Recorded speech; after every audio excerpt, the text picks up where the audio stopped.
Yeah, and good afternoon. It's Monday, 1 o'clock. Welcome to the Deal Doctor Live. And today's topic, among others, I'm not going to dwell on the first one that much, but the topic I thought of is the power of giving thanks.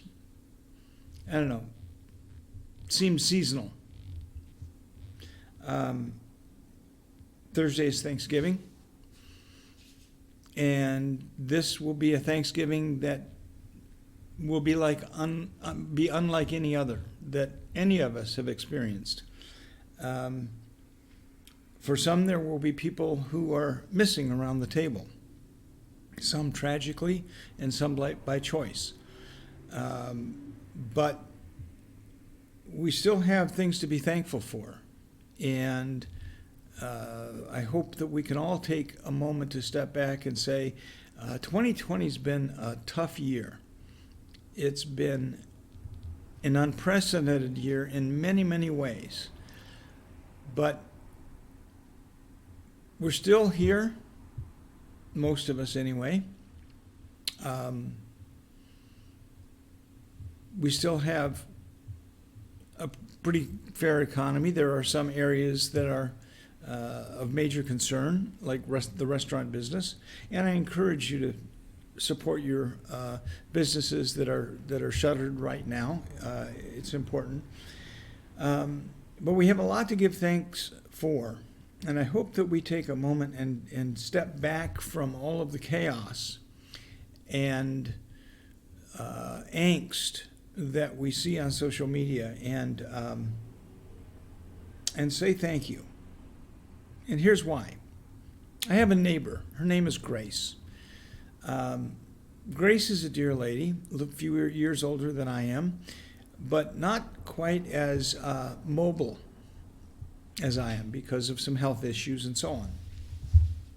So Grace asks me quite often to put her hose on for her because she's not strong enough to do it, or to help her with hanging a picture or whatever. Water her flowers, all sorts of things. And as you can probably guess, I'm a pretty busy guy. Not only do I do the Deal Doctor thing, but I actually spend a lot of time on a bicycle, as many of you know. And I do what everybody else does. I, redecorate my house. I go out socially and so on. Not so much during the last 6 months, but over the course of the last 6 months, Grace, my neighbor, has asked me to do a number of things to help her out. And sometimes it becomes a burden. And I sometimes wonder if she even understands that asking me to put more on my plate is a challenge. And then one day, last week, I turned into my driveway, and there was a little arrangement sitting on the stoop of my of my condo. There was a couple of little pumpkins and a couple of chrysanthemums. I can never pronounce that word. Anyway, and it was her way of saying thank you for all of the things that I had been doing for her throughout the year. And it made me feel good. It made me feel appreciated. So when you say thank you to someone and you thank them, you have the power to change how they feel. Not only how they feel about themselves, but how they feel about you. And that is, in and of itself, empowering. It empowers you to have a more positive attitude about yourself, about your life, about what you do for a living, for parenting, for whatever it is you do. And I got a call over the past week, and one of our agents was very upset about the way she was being treated by a client. And I said in the moment, tell them thank you. It'll surprise the daylights out of them, but explain to them that you're thanking them because it will help you become a better agent, an agent who is more in tune with what a client needs and wants, and so on. And in doing that, it takes back your power. It takes back, you're not a victim any longer. If you can accept that and you can embrace that and acknowledge that, that gives you power. That gives you a sense of worthiness that there's nothing else that is more powerful, in my view. So take the opportunity this week to think of all of the things that you're thankful for, and to whatever extent, in whatever manner, you choose to celebrate the holiday, do so as best you can and with loved ones in whatever way you can. I know that my daughters are not coming to town, and that's by mutual agreement. But I'll be on Facebook with them or FaceTime with them or a video chat of some sort. We'll have a Zoom call or something. But it's our choice that we're not going to interact at this point around a table because we tend to get loud and we play games and get silly and stupid. And so right now that may not be the best behavior to engage in. That's in our view. So we're going to take the side of precaution, but every day I thank goodness that we have things like Zoom calls and FaceTime, and we have even Facebook with all its negativity. We have those vehicles that we can share one another's lives. I remember that my cousin has a storage box filled with all of the letters from her father during World War II when he was in the Pacific Ocean on the ship. And the letters were between her father and my father. And the two of them exchanged these letters over the course of a couple of years at sea. But imagine back in 1944-45, those letters took weeks, even months, to be delivered from one ship to another port, to another ship, to someone without the benefit of seeing their face, without hearing their voice, without being close to them. That was tough. It was tough. It was tough for me to read the letters from my father to his brother. And I thank goodness today that we have media that allows us to stay in closer contact. And so in the next few days, give thanks, because it's about what it does for you as much as what it does about someone else. So, with that, I'll move on. There's a lot of new stuff going on. And you've seen notices about the new CRM website and so on. And we're going to be adding to that in a variety of ways in terms of educational, the website itself, in terms of educational policies and the likes. There are changes in association policies, multiple listing association policies. For example, the one regarding delayed presentation of offers and delayed showings. As you may know, Grand Rapids Association of Realtors took out a policy and created an addendum for delayed showings and delayed offer presentations, which they require as an addendum if you are going to exercise that. If your seller wants to hold off on looking at offers and showing the property, then you have to have this addendum signed by the seller and submitted with your listing on this, with dated the same date as your listing contract. Now, in the meanwhile, over the last several weeks, Wimlar has decided that they don't want to honor that addendum, that they feel as though that is in violation of the Michigan Occupational Code. Each association is going to be making their own rules about this. You have to pay attention when you get a note from the association saying that there's a change in policy, or there's a new Grand Rapids, or Greater Kalamazoo Association of Realtors purchase agreement out there. You have to pay attention and read it and know it, understand what the changes are. It's going to be very, very difficult to get you off a charge in a grievance committee hearing if it's apparent that you were unaware of the rules, even though you were informed of the rules, a rule change. So it's really, really important. I know that, we get stuff from the association more than we want.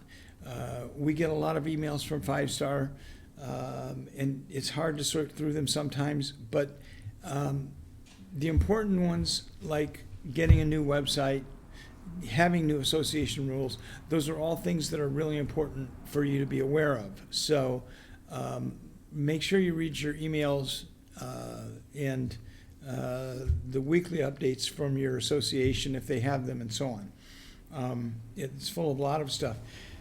There are going to be changes, we think, in the way that we do business in the future. We don't know all of what that means right now. We've discovered over the course of the last 6 to 7 months that 8 months, that the way that we have done business historically is not necessarily the only way to do business. In fact, we've done pretty well doing business once they allowed us to do something back in June. Once they allowed us to sell houses, the real estate business has really done pretty well. So hopefully it will continue, but it may also set a new trend. There may be a new or next normal, something that we haven't envisioned before in selling houses, that this event, this COVID event, may have created. So be ready for change. There's going to be change. A couple other things. Strangely, we got several calls last week about selling mobile homes. Now, sometimes those involved mobile homes that were attached to a foundation. Sometimes it was a house or a mobile home in a park, and sometimes it was a mobile home on leased land. First of all, let's back up. We have a real estate license. Some agents have a mobile home retailer's license that allows them to sell in a mobile home park, sell a unit in a mobile home park. That requires a different license, a real estate or a real retailer's, a manufactured home retailer's license is, I believe, what it's called. So it's a different license to sell in a mobile home park. Then we get the question, well, can we sell a mobile home if it's on leased land? That's interesting, because it's not actually real estate. It's not attached to the land. Are they going to move the mobile home? Are they going to leave the mobile home attached or on the land, but not attached, but sitting? If they're going to leave the mobile home on the land, aren't you going to have to get something in writing that says that the lease is going to be extended also? And oh, by the way, that requires a different license also. So we have to be very careful when we get involved in mobile homes, what we're dealing with, and whether or not we have a license to do so. For example, we have a situation right now where we have a double wide, which was in fact attached to a foundation, but nowhere was there evidence that the original title, when it was a mobile home, personal property, chattel, ever existed, was ever issued to the original owner. We don't know where it is. The only way that we can get it is to go through the Secretary of State and get them to provide a new title to a potential buyer, actually to the seller of the mobile home now, and then get an affidavit of a fixture as well as the abandonment of that title before it can be sold as real estate. So it's a little bit tricky and kind of unusual. But these are the things that we run into. So when you get into mobile homes, be sure, give Eric or myself a call. They're a little bit unusual, especially if they're not attached and they haven't gone through the affidavit of a fixture process and the abandonment of title process. So give us a jingle. Oh, what else is new and exciting out there? We ran into, I may have mentioned this one last week, it was right about the same time, so I'm not sure. But we ran into one where an agent wanted to ask the question, should we accept a backup position, a second backup position, backup number 2? Should we allow our offer to be backup number 2 and allow them to include a 72-hour clause? And Eric and I both scratched our heads over this and talked on the phone about it.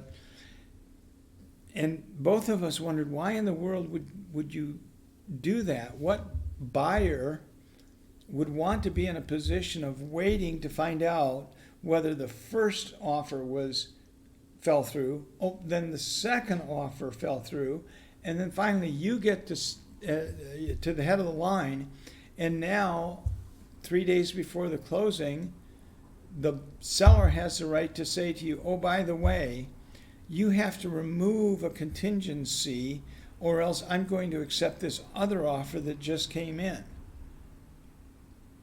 And our advice was run. I mean, that doesn't really help the buyer at all. Another question that came in was, we have 2 contingent offers that came in at the same time. And both of them had the contingency in the West Michigan Regional Purchase Agreement, number 3 box checked that said it is contingent upon the sale and closing of a particular property. And the agent was asking, can we accept both of them? And our answer was no. Can we counter one of them or accept one of them and counter the other one as a backup? Bottom line is, the question that we had was, how does that help your seller?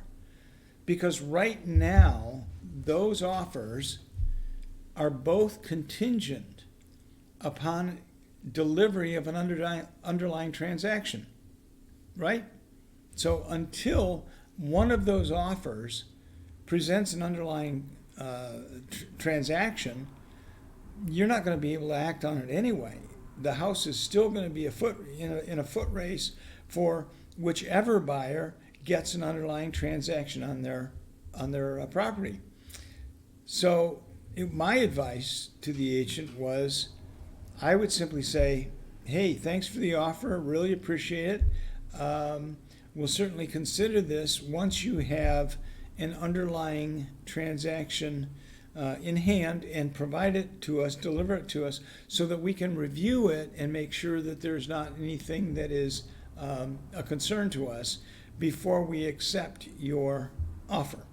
So, again, we run into a lot of very unusual circumstances, but that's what we're here for. We're here to try and help you, and I will say that thank you for giving me the opportunity to help you.